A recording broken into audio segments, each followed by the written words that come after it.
Hello dear student, welcome back to MP Learning Zone. आज video रे आम +3 second semester core paper 4 रे रहितबा unit 3 मध्ययुग काव्यर आत्मिक विभव संपर्क रे देखिबा।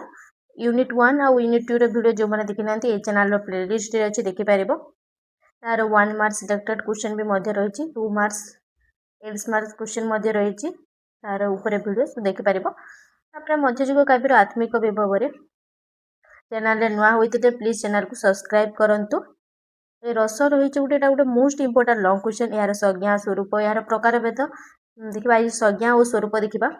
प्राच्य साहित्य आलोचना क्षेत्र में रस तत्व एक गुरुत्वपूर्ण भूमिका रही। साधारणतः रस आम क्या कहुए रस ता कहुए से काव्यटा पठन बा श्रवण द्वारा पठन बा पढ़वा द्वारा शुणा द्वारा पाठक बा श्रोता मन में सृष्टि होता आनंदमयी से जो अनुभूतिटा रही है रस कहुए। से जपरी हास्यर कौन से गोटे काव्य को आम पढ़ी हास्य सृष्टि है हास्य रस जपरी कहुए से रही।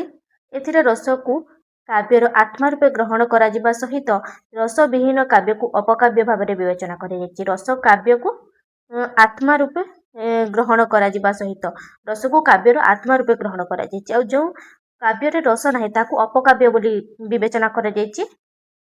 वैदिक कालरू बहु परवर्ती समय पर्यंत रस संबंध में बहु गुणात्मक आलोचना हुई आसी। वैदिक कालरू प्राचीन वेद मानक प्राचीन से वेद मानक रही रस शब्दटी मुख्यतः जल दुग्ध सार बीज सोमरस स्वाद काव्यरस षढ़ ऋतु शोणित आदि अर्थ व्यवहार करा जायछि।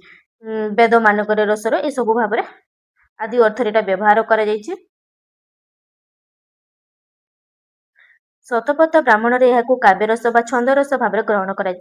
शतपथ जो ब्राह्मण रही से काव्य रस छंदरस भाव रस को ग्रहण कर। स्पष्ट भाव कहुई स्पष्ट भाव कहुई शतपथ ब्राह्मण रे प्रजापति व ब्रह्मा मानव को अमृत रस पान कराइबा लगी छंदरी रस को अंतर्भुक्त कराई। से ब्रह्मा मानव को अमृत रस पान करने से छंदरे रस को अंतर्भुक्त कराई।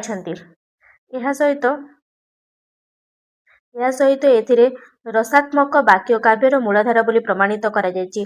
रसात्मक वाक्य बा रस रहितबा से वाक्य को काव्यर मूलधारा बोली प्रमाणित करा जायछि। उपनिषद मानकर मध्य रस संपर्क रे कह उपनिषद जे रहिछि सेतरे मध्य रस संपर्क रे कहिछि रोसो वैसोह एटा तैत्तरीय उपनिषद रे कह जायछि। रस हेउछि चित्तानंद स्वरूप रसः चित्तानंद प्रकाशः।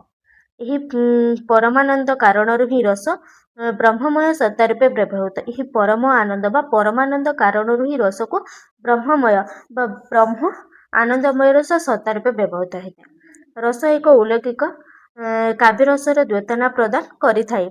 रस एक अलौकिक काव्य रस अलौकिक काव्य रस बोले साधारण जो रही आमर परिवेश ठारू गोटे भिन्न परिवेश जब आम गोटे नाटक देखिले से आम गोटे अन्य भाव से रही से अलौकिक काव्य से द्योतना प्रदान करता वार्ताटा प्रदान करता।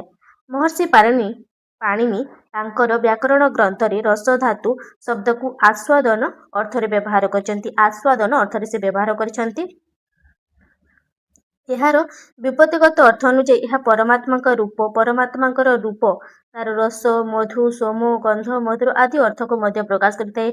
रस पुनः यार अर्थ करा जायछि रस्यते अनानि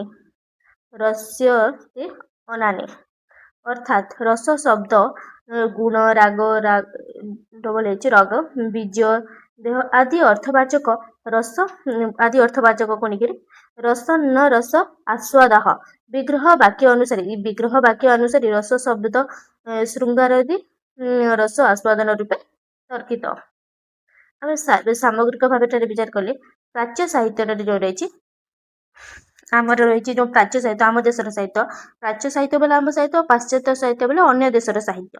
प्राच्य साहित्य आलंकारिक तथा तत्वदर्शी साधक गण से आलंकारिक बा तत्वदर्शी साधक गण रस को परमानंद भाव ग्रहण करी जीव या उपलब्धि करी परम सुखर अधिकारी हुए बोली प्रमाणित करछंती। से आलंकारिक तथा तत्वदर्शी साधक गण माने रस को से परमानंद भाव ग्रहण करिसेंती और सेटा जीव ताकू उपलब्धि करी परम सुखर अधिकारी हुए बोली प्रमाणित करछंती। कारण धन राज्य पुत्र आदि लाभ धन लाभ करता राज्य आ पुत्र आदि लाभ जेपरी बंधु वियोग आ वित्तनाश आदि लौकिक सुख ଦୁଃଖର ହେତୁ ଏସବୁର କାରଣ କାବ୍ୟରେ ବର୍ଣ୍ଣିତ ହେଲେ ପାଠକ ପରମ ଆହ୍ଲାଦିନ ସୁଖ ପ୍ରାପ୍ତ ସେ ହୋଇଥାଏ। ଅର୍ଥାତ୍ ସେ ଲୌକିକ କାରଣ ହିଁ କାବ୍ୟର ଅଲୌକିକ ସେ ଅର୍ଥାତ୍ ସେ ଲୌକିକ କାରଣ ହିଁ କାବ୍ୟରେ ଅଲୌକିକତାର ଉତ୍ସ ହୋଇଥାଏ। ଲୌକିକ କାରଣ ମାନେ ହେଉଛି ଆମର ଯେଉଁ ସାଧାରଣ ପରିବେଶରୁ ସେଟା ଗୋଟେ ଅଲୌକିକ କାରଣରୁ ହୋଇଥାଏ, ଅଲୌକିକତାର ପରିବେଶ ହୋଇଥାଏ ତାର ଉତ୍ସ। ଏଥିରୁ ପାଠକ ଲୌକିକ ଭାବାସତ୍ତାର ଊର୍ଦ୍ଧ୍ୱକୁ ଚାଲିଯାଇ ଲୌକିକ ସେ ଭାବାସତ୍ତାର ନିଜ ଜୀବନର ଯେଉଁ ତାର ସେ ଭାବାସତ୍ତାର ଊର୍ଦ୍ଧ୍ୱକୁ ଚାଲିଯାଇ ଅଲୌକିକତା ଭାବାସତ୍ତାରେ ନିଜକୁ ନିମଜ୍ଜି ଦିଏ। ଏହାପରେ ସେ ଉପଲବ୍ଧି କରେ କାବ୍ୟାନନ୍ଦ।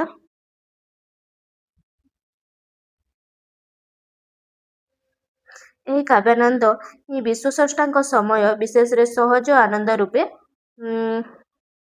ପ୍ରକାଶନନ୍ଦ ଚିତ୍ ରୂପା ଆଉ ବିଶ୍ୱସ୍ରଷ୍ଟା ପ୍ରତିପଦ୍ୟତେ ଏ ଭାବରେ ଅଛି। ତେଣୁ ଭଗବାନ ପ୍ରଥମେ ଆନନ୍ଦମୟ ପୁଣି ଚିନ୍ମୟ ଓ ସତ୍ୱମୟ ଏପରି ରହିଛି।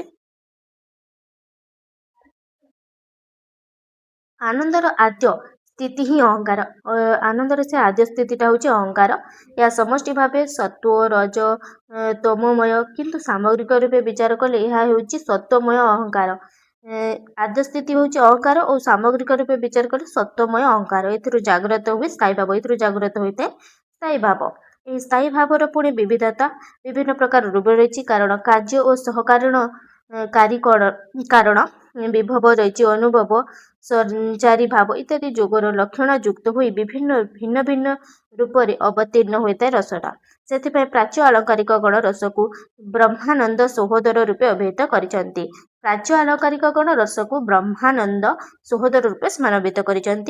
ବ୍ରହ୍ମାନନ୍ଦ ପ୍ରାପ୍ତିରେ ଜୀବ ଆଉ ଭୌତିକ ଜଗତକୁ ଫେରି ଆସିପାରେ ନାହିଁ। ବ୍ରହ୍ମାନନ୍ଦ ସେ ପ୍ରାପ୍ତିରେ ଜୀବଟା ବା ମଣିଷଟା ଭୌତିକ ଜଗତକୁ ସେ ତାର ନିଜ ଜୀବନକୁ ପାରିବାରିକ ଜୀବନକୁ ଭୌତିକ ଜଗତକୁ ସେ ଫେରି ଆସିପାରେ ନା, ବରଂ ସେ ଅଲୌକିକ ଅପାର କଳ୍ପମୟ ବା କଳ୍ପନା ଜଗତରେ ସେ ସତ୍ତାରେ ବିଲୀନ ହୋଇଯାଏ। ଫଳରେ ତାର ସମସ୍ତ ପାର୍ଥିବ ଭାବ ଲୋପ ପାଇଯାଏ। ତାର ସବୁ ଯେତେ ପାର୍ଥିବ ଭାବଟା ଲୋପ ପାଇଯାଏ। ଏହାପରେ ରସ ହୁଏ ଅନୁଭୂତିଶୀଳ ସହୃଦୟ ଚିତ୍ତର ଏକ ଆନନ୍ଦମୟ ଉପଲବ୍ଧି, ଅଖଣ୍ଡ ଚିଦାନନ୍ଦମୟ ସତ୍ତାର ପ୍ରତିମୂର୍ତ୍ତି। ଉପରୋକ୍ତ ବିଚାରଧାରା କ୍ରମେ ପ୍ରାଚ୍ୟ ଆଳଙ୍କାରିକ ଗଣଙ୍କ ଦୃଷ୍ଟିରେ ରସତତ୍ତ୍ୱର ବିବିଧ ବୌଦ୍ଧିକ ଅନୁଶୀଳନ ଓ ତାର ରସର ସଂଜ୍ଞା ଓ ସ୍ୱରୂପଠାରେ ରହିଛି। ଏହା ଆସିପାରେ ଲଙ୍ଗ କ୍ୱେଶ୍ଚନରେ 5 ମାର୍କସରେ 1 ମାର୍କରେ ମଧ୍ୟ ଆସିପାରେ। ଏହାର ସଂଜ୍ଞା କିଏ ଦେଇଛନ୍ତି? ରସର ସଂଜ୍ଞା ଏଠାରେ ରହିଛି, ଏହାକୁ ନୋଟ୍ କରିନିଅ ସବୁ, ଏଥିରେ କିଛି ନାହିଁ। ନାଟ୍ୟଶାସ୍ତ୍ର ପ୍ରଣେତା ଭରତ ମୁନି କ'ଣ କହିଛନ୍ତି ନାଟ୍ୟଶାସ୍ତ୍ରରେ ରସ ସମ୍ପର୍କରେ?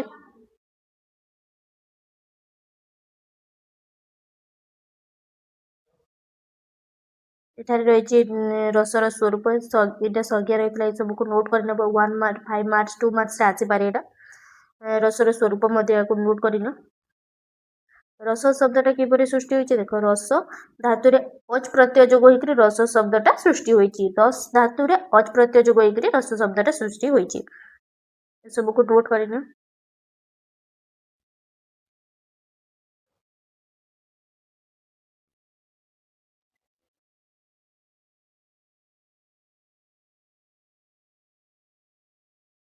ନେକ୍ସଟ ଭିଡ଼ିଓରେ ଆମେ ରସର ନିଷ୍ପତ୍ତି ରହିଛି, ଏହାକୁ ମଧ୍ୟ ନୋଟ୍ କରିନିଅ।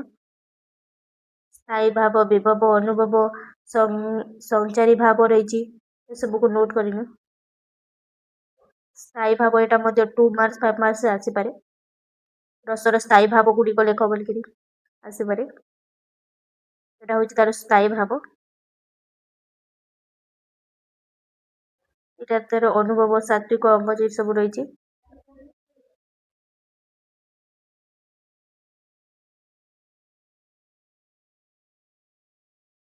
ନେକ୍ସଟ ଭିଡ଼ିଓରେ ଆମେ ରସର ପ୍ରକାରଭେଦ ସମ୍ପର୍କରେ ଦେଖିବା। ଭିଡ଼ିଓଟି ଭଲ ଲାଗିଥିଲେ please like, comment, share and ଚ୍ୟାନେଲକୁ ସବସ୍କ୍ରାଇବ୍ କରନ୍ତୁ। ଦେଖା ହେବା ନେକ୍ସଟ ଭିଡ଼ିଓରେ।